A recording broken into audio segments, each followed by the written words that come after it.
This is John Kearney with Amitech Process Instruments.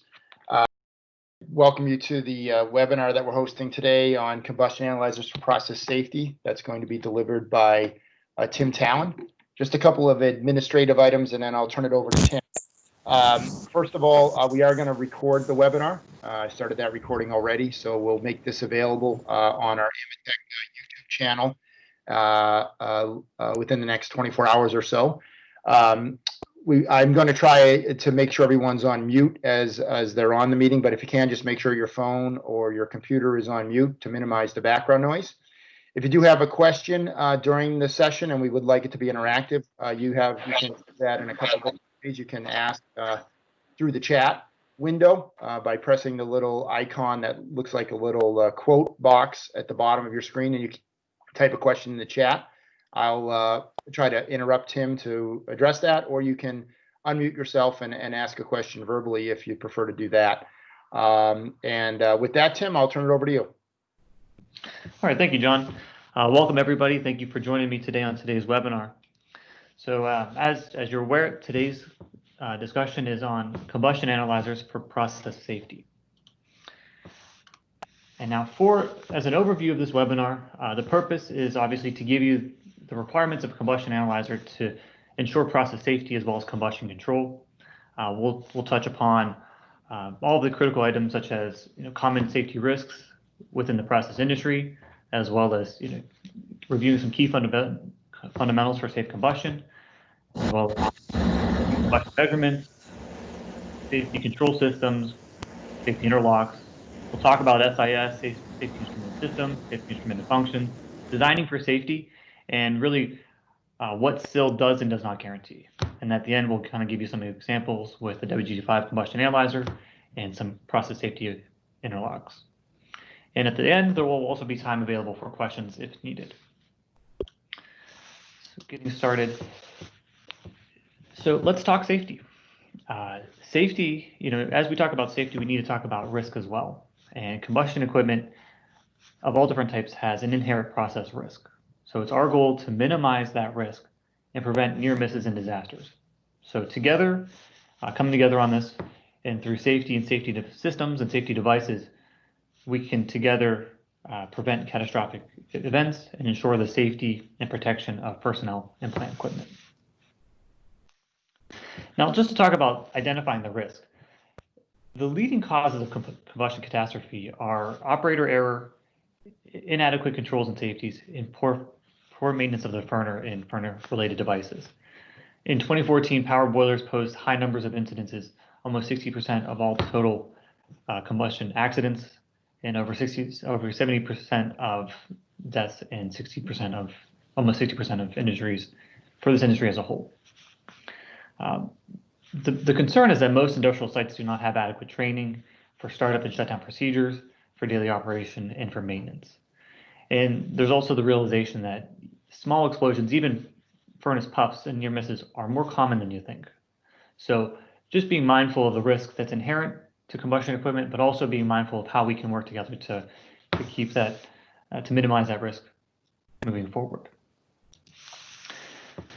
Now, that being said, the most common causes of furnace explosions are all related to some type of accumulation of an explosive mixture, whether that be due to loss of flame or fuel leakage or unsuccessful attempts during light-off with inappropriate purging. Any of these things can cause an accumulation of an explosive mixture, which could, if not identified early, could pose a catastrophic event.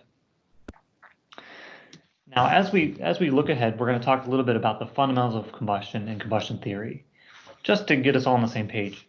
So, as a brief overview for combustion, let's think about that fire triangle.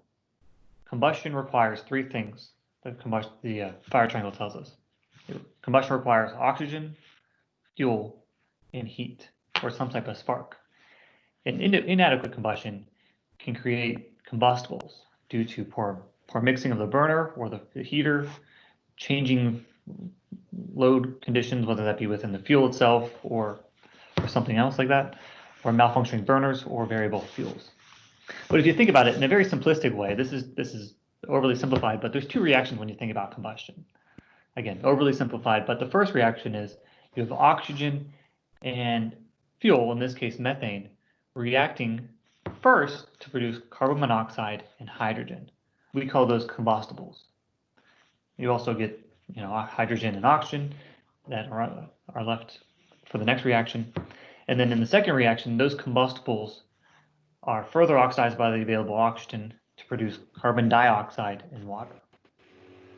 So when you think about the relevant combustion measurements, there are really 4 key combustion measurements in any type of combustion analyzer.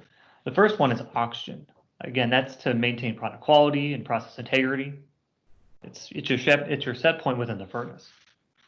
Next, we have combustibles, that umbrella measurement of carbon monoxide and hydrogen to provide a safety mechanism during operation, but also to provide an optimization route to save fuel. We also have methane and hydrocarbon detection that ensures safety during startup to detect flame out and gas leaks.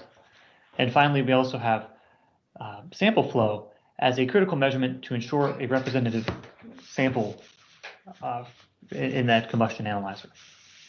So those are really the 4 critical combustion measurements when we think about combustion. And if we think about combustion in a furnace sense, under perfect conditions, we have what we call stoichiometric combustion. And in stoichiometric combustion, it's the perfect mixture of air to fuel. And in those circumstances, all of the fuel, in this case methane, reacts with oxygen to produce carbon dioxide and water. In perfect maximum efficiency, that's about 23,000 BTUs per pound, and that reacts fully to provide maximum useful heat transfer. Now that's perfect conditions. In reality, we need to operate the burners a little bit more excess air with a little bit more oxygen than needed for safe operation. And during safe operation, it may be a little bit less efficient. It's almost 6% less efficient compared to perfect stoichiometric combustion. But you fully react the methane, and you have normal small amounts of ppm levels of combustibles. You also, as a result of the flame itself, have ppm levels of NOx. And that's really what the picture looks like for safe, normal, excess oxygen, excess air operation. A little bit less efficient, but you have a useful amount of heat transfer and ppm levels of hydrogen and carbon monoxide. Now, the concern is if your heater is not designed for reducing environments or oxygen deficient environments or fuel-rich environments, you have a dangerous event waiting if you don't take proper precautions. And really, when you think about it, when you look at it from a standpoint, it's when you have too much fuel. You have that accumulation of a combustible mixture that causes significant, extreme amounts of combustibles, carbon monoxide and hydrogen, that is not only unsafe, but it's also 35% less efficient compared to stoichiometric conditions. So it's unsafe and it's also less efficient. And so we want to be mindful of oxygen deficient, fuel-rich environments so that we can take the proper precautions for safety.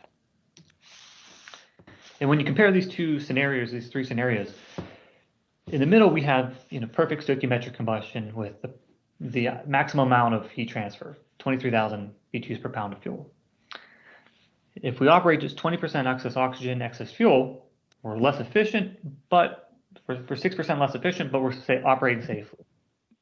Compared to if we're in a fuel-rich state with insufficient oxygen, you're less efficient and also introducing a safety risk.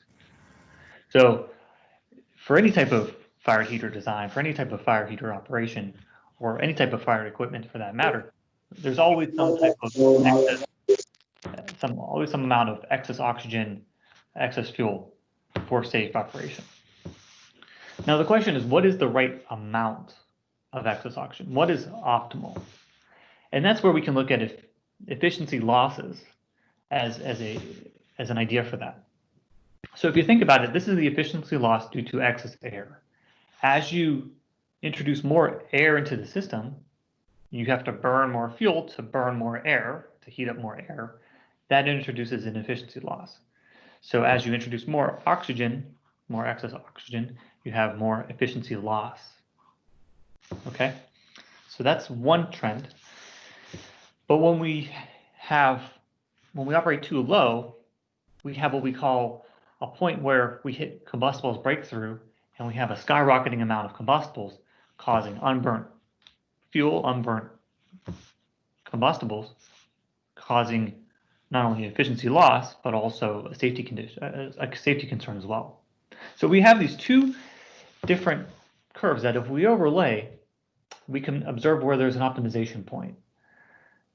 If you just were to measure oxygen, typically that would be maybe about 2% oxygen, excess oxygen. But if you have the ability to measure combustibles, you have the ability to look at a optimal control point. So combustibles provides that critical extra data for optimization. Measuring oxygen alone, as I said, provides an operating set point. Measuring combustibles minimizes losses in efficiency, meaning less fuel is heated to burn extra amounts of air, unneeded amounts of air, but you also have a mechanism to avoid unsafe losses due to unsafe conditions with high combustibles. So that's the first thing I want to point out is just safety measurements from that standpoint. Combustibles measurement for optimization, but also for safety. And then I also mentioned about methane and hydrocarbon measurement for safety startup. Now, the NFPA, the National Fire Protection Agency, their Standard 86, Chapter 11 is on Class A ovens and furnaces. And within that, there's a lot of different sections that relate to maintaining a safe amount of a safe state. And really that safe ventilation, that safe combustion chamber should always be below 25% of the low flammability limit under any circumstance. So what that means is if you have methane in air, if you have methane leaking during startup, the lower flammability limit of methane is 5% methane in air. If that methane were to be above 5%, it would be flammable. Below 5%, it's close, but it poses it's not flammable, but it poses a risk of getting too high. But so what this is saying is that NFPA 86 requires that you operate 25% below the LFL, the lower flammability limit. For methane, that's 25% of 5%, which is about 1.25%. So always operating below the heating chamber below 25% of the LEL, or below 1% roughly of methane in the chamber at any given time. Now, with that in mind, operating below 25% of the lower flammability limit within the heating chamber, the methane hydrocarbon detector provides an umbrella measurement, a measurement that monitors both methane and hydrocarbon at the same time in the same measurement to monitor unsafe levels of methane and hydrocarbon during purge and layoff cycles. And as I said, the WDG-IV methane hydrocarbon detector actually measures a range of 0 to 5%, which follows the lower flammability limit of methane to ensure that we always have that range covered during startup. And with that detector, you're able to monitor less than 1% to ensure and prevent unsafe conditions. And by monitoring methane and hydrocarbon, you have another mechanism to monitor for loss of flame, fuel leaks, tube leaks, and accumulation of any type of fuel-rich mixture before it becomes a critical state. Now, when we think about combustion control, there are actually two different groups of control systems. There's the BPCS, which is the Basic Process Control System, and that Basic Process Control System regulates the air-to-fuel ratio within the burner. So it's typically used for the proper air-to-fuel ratio to provide the proper heat duty. And in those cases, it typically uses some type of oxygen in situ measurement or fuel gas analyzer. And for larger furnaces, it can use for larger furnaces, combustibles are also considered for that optimization piece. And that may be products like the WDG-1200, the WDG in situ, and the WDG-IV with combustible measurement, WDG-V-C. Now, the other system for combustion control is the burner management system.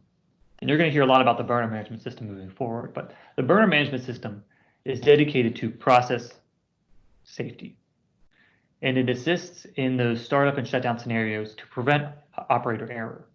Now, remember, that's one of the leading causes of risk. That's one of the leading risks is operator error. So the burner management system is designed to automate through permissives and interlocks to ensure a safe state. And we'll get to that as well. But basically, a combustion analyzer for safety can be used in these permissive interlocking systems. An example would be the WDG-IV with combustible measurement and with methane measurement. Now, when you think about that burner management system, and we talk about control interlocks, here are some from the American Petroleum Institute, API, recommended practice 556, regarding the accumulation of combustibles within a firebox. So some typical control interlocks include low oxygen override to the fuel controller, high combustibles override to the fuel controller, high combustible shutdown, and startup controlled shutdown to rupture flame out. And those types of things, you would again use a combustibles or hydrocarbon detector, hydrocarbon to measure methane levels, combustibles to measure incomplete combustion through carbon monoxide and hydrogen to ensure that you're always below the lower flammability limit of those compounds.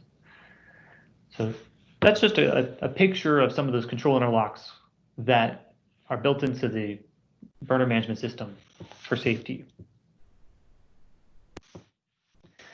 Now, building into our burner management system in our discussion on safety is the burner management system can be old, can be incomplete, can be undocumented or non-sanitized. And in the past, that's obviously a risk in and of itself. So safety instrument systems are becoming implemented into burner management systems to reduce the risk of operator error, to reduce the risk of injury, reduce the risk of environmental catastrophes and fines, and all of those sort of risks by providing that extra layer of protection. And IEC 61508 and 61511 are the two global standards for specifying safety instrument systems to replace older burner management systems by maximum risk reduction. So that's why safety instrument systems are being used within burner management systems and combustion control to really reduce the risk during operation. Now, what is a safety instrument system? These next few slides are just going to give you that background, just so you can feel more comfortable and confident on how this all relates. Now, a safety instrument system is a designated system that uses safety functions. We'll talk about that later, but safety functions to achieve and maintain a safe state for some equipment under control. Safe state is a very key word in this. And a safety instrument system, again, is used to reduce the risk of an incident. And it consists of three elements: detectors or sensors, logic solvers, such as a computer, as well as a final elements, such as a burner fill valve. So in this case, a combustion analyzer would be considered like a detector, and that would work and provide the respective diagnostics for the computer that would eventually automate that would eventually be pulled together to provide a permissive or an indication of how the burner fuel valve or fan or what have you operate to achieve a safe state. So all that information is running through the system. Now, an SIS loop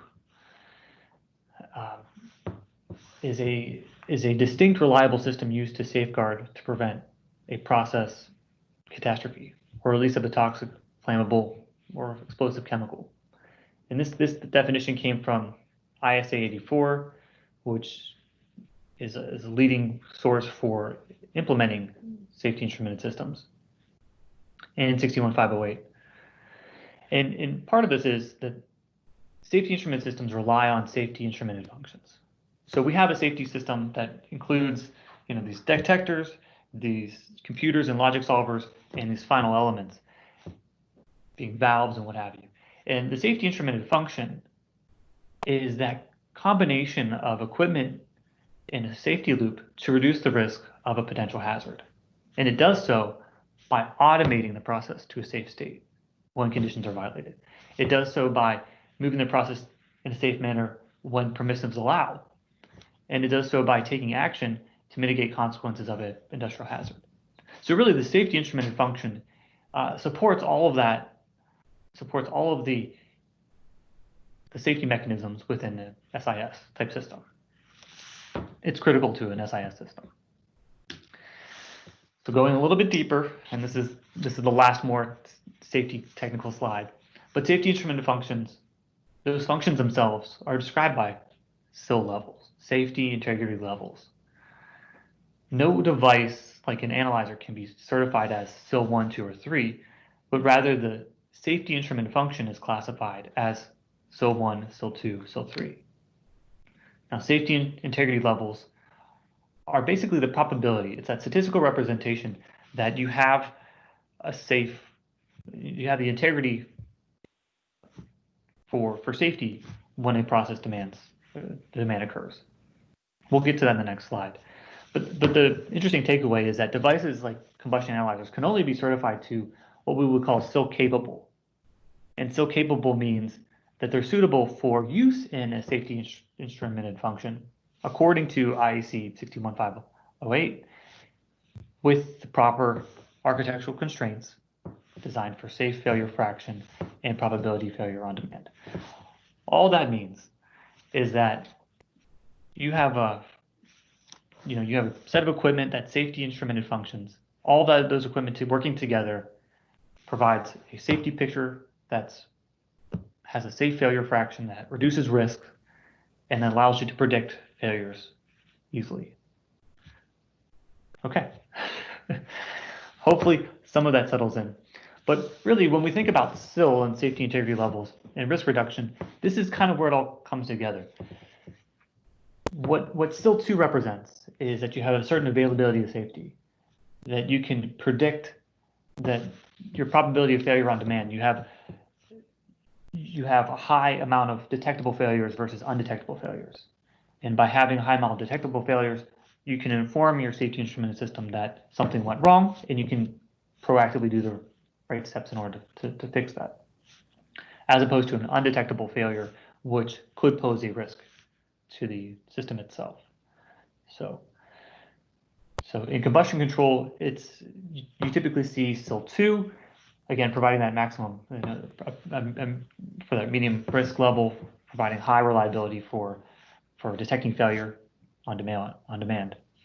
And you may see SIL 3, again, that's very far out there, but that's again another level of safety. And SIL 4 is for things like transportation, aerospace, nuclear industries, where it's one event in a century maybe, or less probability of risk.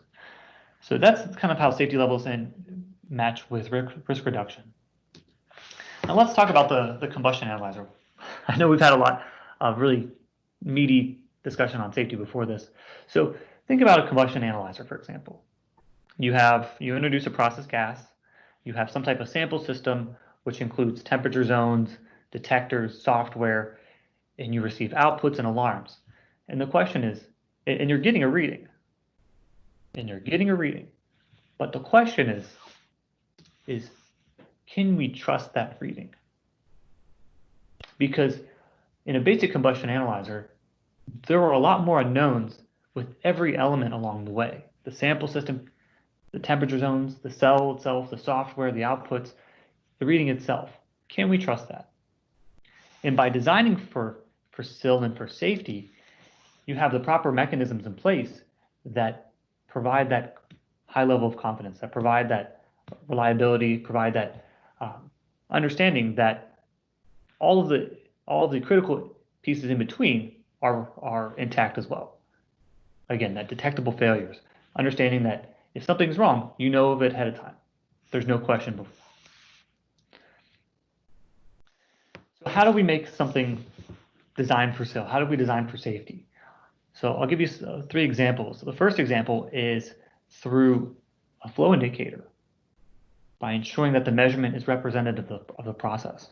By measuring the sample system through a flow sensor, you have a mechanism to ensure that your reading is representative of the process and that there isn't something plugging the analyzer, for example, or there isn't something else hindering the response. Even the right flow rate can be important. So making sure that you have the right variables in place for proper flow measurement provides a sample system diagnostic that's useful for safety. In addition, redundant sensors are very important when designing for safety because you have, for example, you could have multiple thermocouples that provide validation and back calculating to provide, does this measurement match what should the other measurement? And when it doesn't, you can provide an alarm or some type of warning that there's an error that that can be sent out and proactively figured out before any type of unsafe condition were to occur. And then there's also redundant measurements in online diagnostics that help inform the user that the measurement itself is performing as expected. So having additional checks and redundancies to make sure that those measurements are in place. And altogether, the progressive functions of burner management safety and combustion safety, we can think about, again, those measurements. Multiple measurements provide a clearer picture of the combustion process. So oxygen, combustibles, methane, and hydrocarbons, those multiple measurements in one flange allow you to reduce risk at a lower cost. And you also have those combustibles and those hydrocarbon measurements that provide an umbrella measurement. It's not just carbon monoxide, it's not just hydrogen. Combustibles measures both carbon monoxide and hydrogen for a clearer picture of incomplete combustion. And then when we think about methane and hydrocarbon detection, it's not just methane, but it also responds to ethane, propane, and other hydrocarbons, even process gases, for example, to ensure that you're always operating in a safe condition. Now, designing for safety and progressive functions for safety also means that you're designing according to IEC 61508 and 61511 for SIL capability, making sure that the analyzer is available to reduce risk, that it's available to detect failure, that the proper failure FMEDA's failure data is available to reduce risk, to have the calculations that it's proven to reduce risk, regardless of the measurement of the path that you take to get that calculation. And then finally, we also have asset management systems communication, which is important because once you have some type of signal that you have an alarm or that there's a diagnostic or a detectable failure, you need to communicate with the asset management system. So having proper diagnostics and communication channels and protocols to speak to that asset management system. Now, just to give you some overview of what is SIL and SIL rating and capability guarantee and what does it not guarantee, let's think about that for example. We're talking about detectable failures, making sure that if something went wrong, you know that it went wrong so that you can fix it. Well, some things that aren't always apparent. Some things that aren't always apparent is SIL doesn't necessarily guarantee that the installation was done properly. I mean, you would hope that there's some type of mechanism that it could be installed properly, regardless of the technology. It could be laser, it could be zirconium oxide, or what have you, point measurement, path average measurement. You got to make sure that the proper precautions are taken during installation, including where those sampling ports and the placement of the analyzer is on the heater or boiler itself. So I encourage you to work with local sales teams and service teams to make sure that the installation is done correctly and is a success from the beginning. Some other things that SIL does not guarantee is that the burner management system is properly configured. You can build the analyzer that has the diagnostics that tell you that there's a detectable failure, but you also have to make sure that it's communicated to the burner management system properly, that you have the right controls and the right information for the diagnostics to be used in the burner management system. So always work with a certified safety instrumented function designer to ensure that the control system is operating at peak levels and proper a proper design according to the respective standards. And finally, still does not guarantee complete removal of human error. An analyzer can give you a reading saying that something needs to be changed, but those alarms need to be taken seriously, and maintenance has to be proactive and regular just to ensure the reliable operation of the analyzer itself. But what still does guarantee is, still capability guarantees that the analyzer and the hardware were designed for high probability of detecting a failure. Again, that whole concept of detecting a failure, a detected failure is a safe failure. And making sure that a product that meets the hardware, and when something's so capable, it has the hardware architectural constraints for up to SIL 2 for a safety instrumented function, and that it has a safe failure fraction. That's another thing that involved in safety integrity levels is safe failure fraction of between 90 and 99%. So again, high probability for detecting a failure implies a reliability to the system. SIL also provides proper redundancy for safety critical hardware to ensure the detection of critical set points. It also provides sufficient diagnostics to detect or anticipate failure and proactive alarms of a possible failure in the future.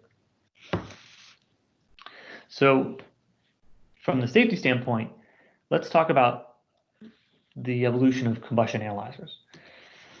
So the WDG-IV combustion analyzer was a close-coupled extractive analyzer where you had the process sample would be drawn in through an aspirator. Process sample would, so an aspirator would pull a process sample from the process, and the convection of the furnace would provide the sample loop for measurement, and then together that sample and measurement would that sample for reading would be returned back to process. That close coupled extractive design mounted on the process flange, and it has all the elements of a combustion analyzer, as you would expect. You have the calibration line, you have the combustible detector, the option for methane detector, and you have the oxygen measurement. But when thinking about the design for the WDG-V, there's the additional safety features, the additional redundancies, diagnostics, communications that allow you to work hand in hand with the plant system, with the plant asset management system to ensure safety. And part of that is having the right communications to speak to the DCS or the burner management system. And so here's a little video of just how the WDG-V works. You can see here when you open up that there is the aspirator air pulls in, the aspirator air draws a sample that provides the suction force to pull a sample. The fast loop is the process gas that comes in as a result of the aspirator, and the convection from the furnace pulls that sample around and returns it back to process, making the measurements in this sample loop right here. So it just gives you a little bit of idea of the basic elements that we talked about. We have the combustible measurement here. We have the methane detector on the back of it. The flow sensor here to detect flow to ensure you have the representative sample. And then we have the oxygen measurement here in the zirconium oxide furnace before going through the flame arrestor and back out to the process. So just as a quick overview, this is just some of the enhancements that were made on the WDG-IV to the enhancements made on the WDG-V to ensure safety and also more convenience for our customers. So more thermally stable combustibles measurement, integrated flame arresters, the flow sensor, of course, and then you may or may not notice, but there's additional redundancies in here that provide diagnostics to ensure safety. Now, the AMEVision is an optional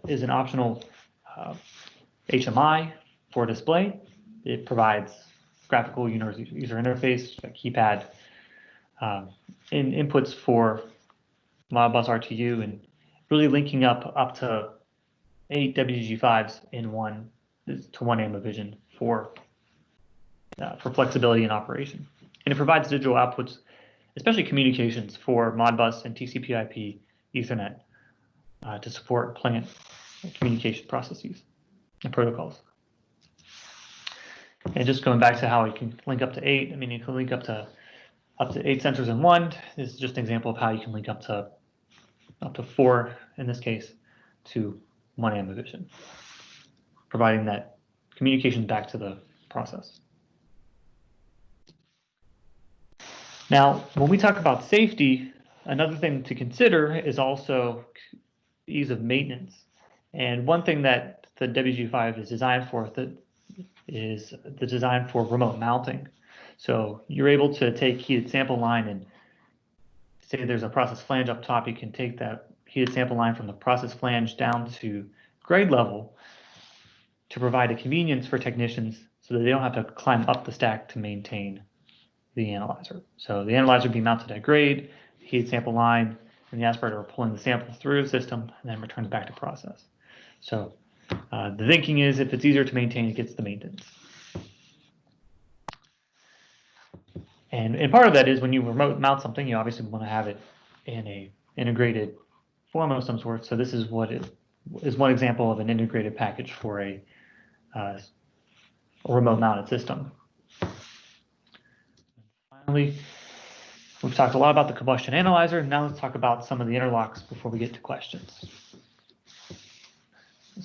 So this will just be some examples of different industrial processes and some interlocks that you would consider for those. So for the power generation burner management system interlocks, you would think about the purge and light off cycle.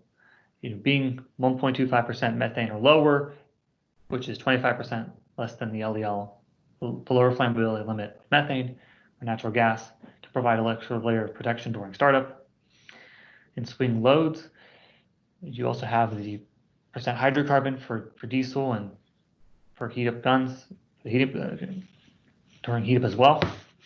You also have the low oxygen interlock to ensure that to determine if there's a malfunction of the fans, the induced draft fan, the wind box, the forced draft fan.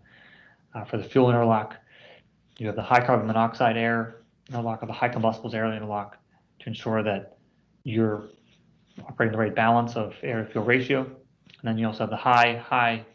You can also locate a analyzer before the electrostatic precipitator, if there is an electrostatic precipitator, as another layer of protection before going to remove or particulate and having any type of unsafe condition within a electrostatic precipitator. So monitoring for carbon monoxide or hydrogen before any downstream equipment can also ensure safety during for a big power generation plant. Now, when we think about fired heaters, this is obviously short for a fired heater. This fired heater, when we think about fired heaters, purge and light off cycles, again, you would monitor for high hydrocarbon, high methane, for low oxygen, high oxygen, high carbon monoxide, those linking back to the air to fuel interlocks.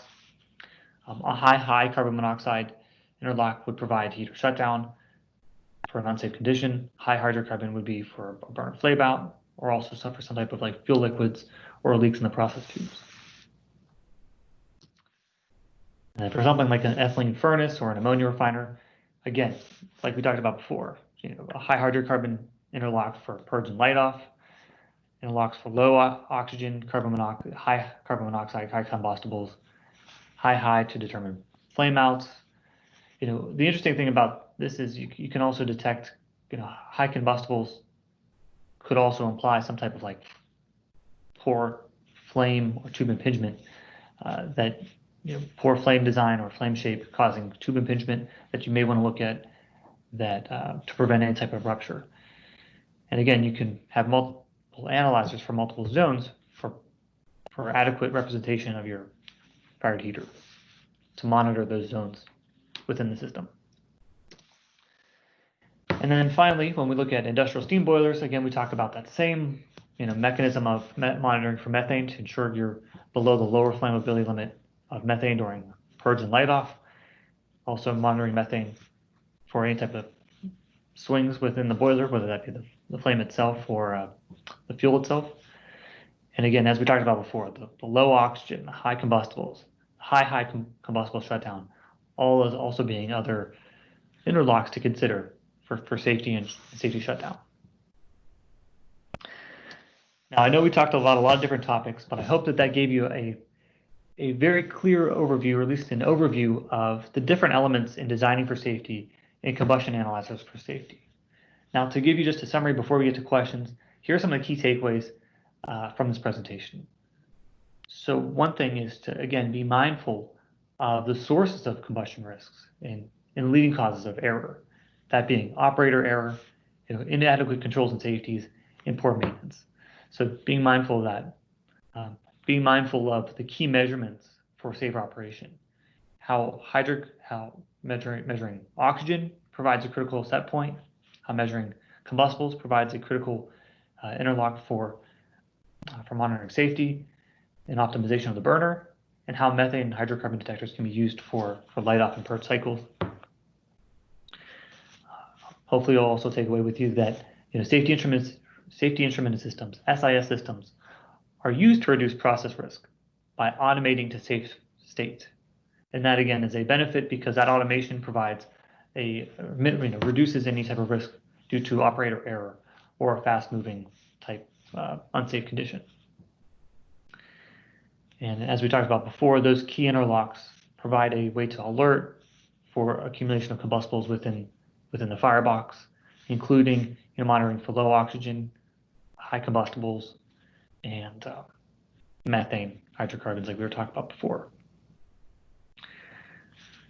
And as we hopefully demystified, still capable ratings signify a high degree of detecting failure modes, providing reliability to the process by giving you, again, detectable failures, so that you're not operating in an unsafe condition where a failure has gone undetected. So that's really where SIL and SIL safety systems come into play to provide an extra layer of protection for safe operation.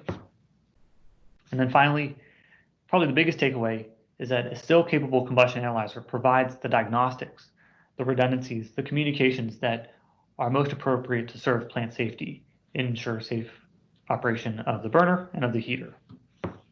So with that, we'll open up to questions. John, if people are also welcome to speak up if they have any, but if you want to speak on any of the questions in the chat box, that'd be great. Yeah, none so far, Tim, but again, if you have a question, you can use the chat box. That's by clicking on the icon at the bottom of the screen that looks like a little quote, and you can type in the chat box any questions that you have for Tim.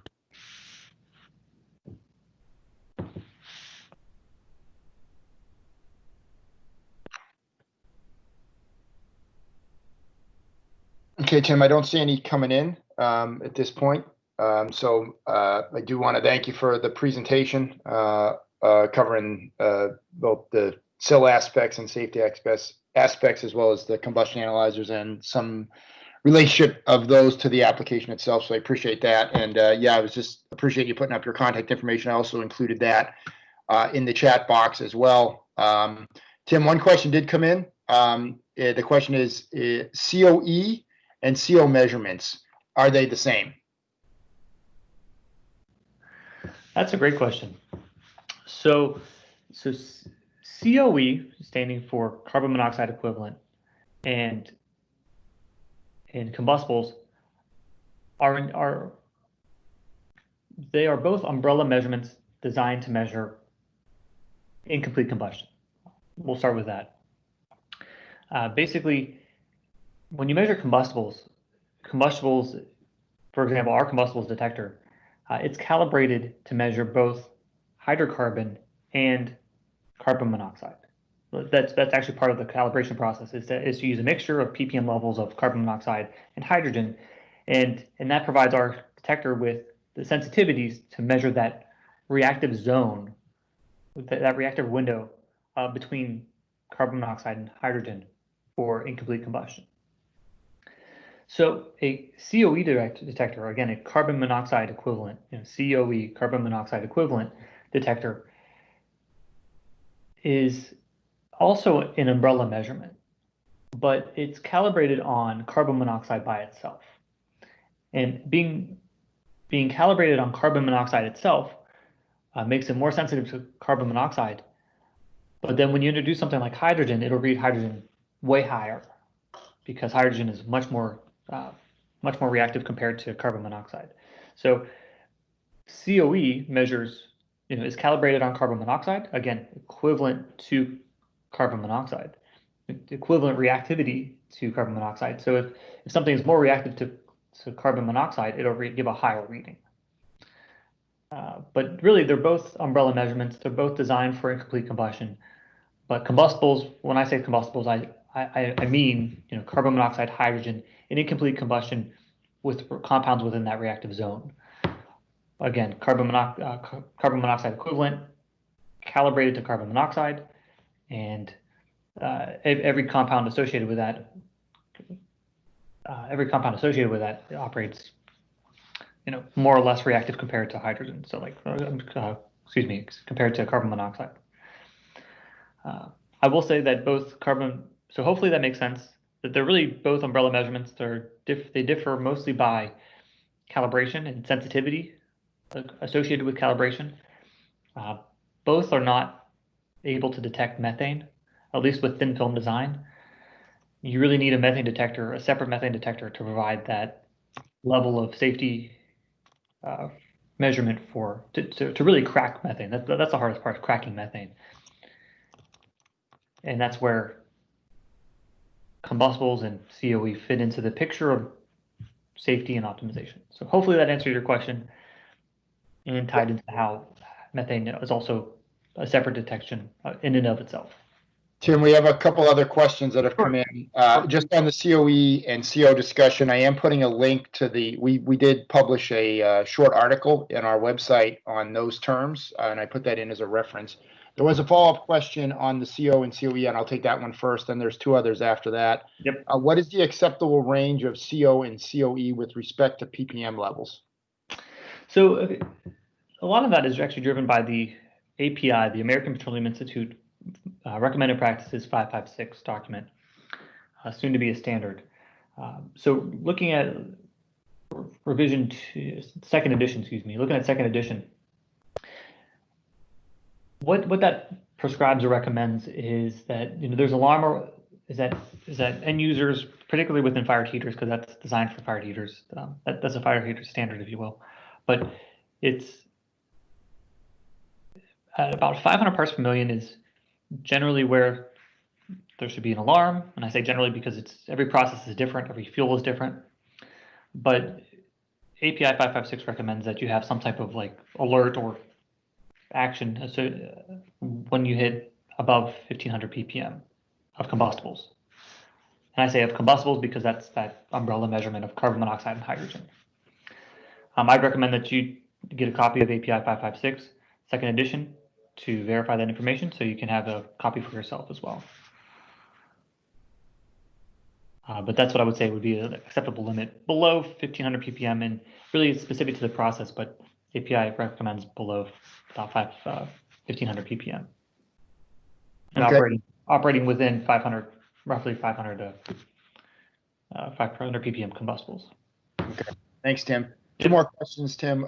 When using a remote mount, what approximate measurement delay occurs per foot of sample line? That's an interesting question, and it's interesting because it can be accounted for in some ways as much as it adds time. It also can be accounted for time. So I don't have any numbers offhand to provide, but what I'll say is that you can, depending on the flow rate, you can actually. It's all about transport distance, and I'm pretty sure it's almost negligible within like 10, 20 feet. So not adding more than a second or two. I don't have the numbers offhand, but it's when you go great distances that I would certainly be concerned. But within 10, 20 feet, I don't say that there's very much of a concern. But really the other thing is part of flow rate, part of detection is you can also, if you need to, increase the flow rate to accommodate for some of that response time difference. But that's Hopefully that answers your question. But as I said, I would say it's relatively negligible within like 10, 20 feet. Okay. Yep. Another question, which I think is around what happens when the combustible concentration goes higher than the measuring range? So I think that might mean an overrange condition on the analyzer. Yeah. So so the WDG-IV comes standard with 0 to 2000 ppm combustible measurement. So above that, you would have an alarm. I would say that above 2000 ppm, that's really when there should be some type of action taken. I'm not sure if that really answers your question, but I would say that that's really where some type of action should be taken, is to investigate what's the source of that type of high combustibles limit. Okay, and then there's another question coming. There's actually two of them, Tim, but they're, I think, related. So I'll ask them both, and then you can answer. How does the API standard line up with the TSSA requirements, which are in Ontario, Canada? And does AMETEK have experience dealing with the TSSA? That is a great question. So forgive me, I'm more familiar with the API standard. We work hand in hand with our distributors up in Canada to ensure that we support any other standards that we may need to. But I don't know. I'm not sure offhand if how those standards apply. But I can try to look into that. Yeah. Yeah, we have the information on the chat, so we can try to reply back on that separately. That's fine. Well, thanks, Tim. And appreciate the questions from the audience. Very good there. So I appreciate the attendance. Again, Tim has his contact information up on the screen, and I also included that in the chat. As I mentioned at the beginning, we are recording this session, and we'll make that available within the next day or so to everyone who participated. So again, appreciate the time, and Tim, appreciate your education on today's session. And thanks everybody, and have a good day. Thank you all. Thank you all.